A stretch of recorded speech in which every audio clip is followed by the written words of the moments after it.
One of the biggest reasons why we give our power away is because that's what we're taught from childhood.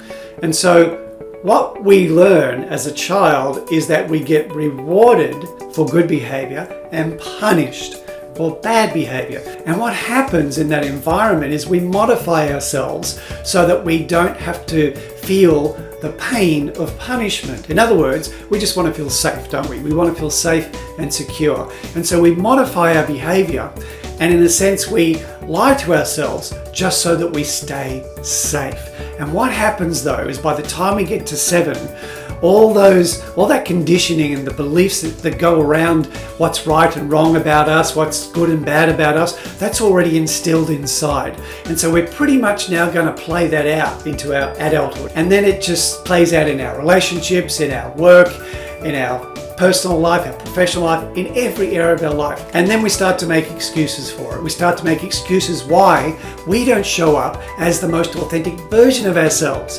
because we're not used to it. We don't feel safe being that person.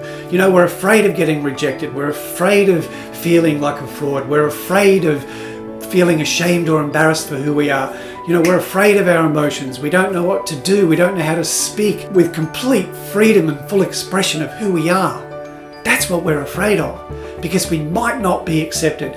We might not be approved of, and we might not be okay. Well, guess what? We're not okay. As long as we're walking around modifying ourselves to please others and to keep the peace, and also to meet others' expectations, we're never going to feel whole within ourselves, and we're always going to feel powerless or like a victim in our own lives and in our relationships and in everything we do.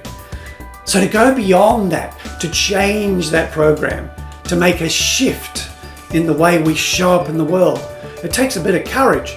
We have to decide, we have to make a decision inside ourselves that I now am going to be true to myself. I'm no longer going to make excuses about why I'm not getting things done in my life, because that's just all bullshit. I either want it or I don't. We make excuses about things, don't we? Why things don't work out the way we want them to, why we don't lose that weight, why we aren't making more money, why we aren't keeping our relationships, why? But they're all excuses because we haven't made that a priority, and we haven't chosen to show up in our total authenticity to be who we are, truly who we are. So to take back our power, we have to decide to step up and be honest with ourselves first, and then with everyone else around us. If we're not honest with ourselves, and if we're not in integrity with ourselves, it doesn't matter what we do with others, does it? It's irrelevant, because we're not showing up in our true, authentic self. If you want to show up as the most authentic version of yourself and be fully expressed and feel really in integrity with who you are, and no longer be giving your power away to others or to excuses, then all you need to do is just be honest with yourself. We just need to step up, take responsibility, speak our truth, feel our truth, and then do our truth. Do what's true for you. Do what's right for you.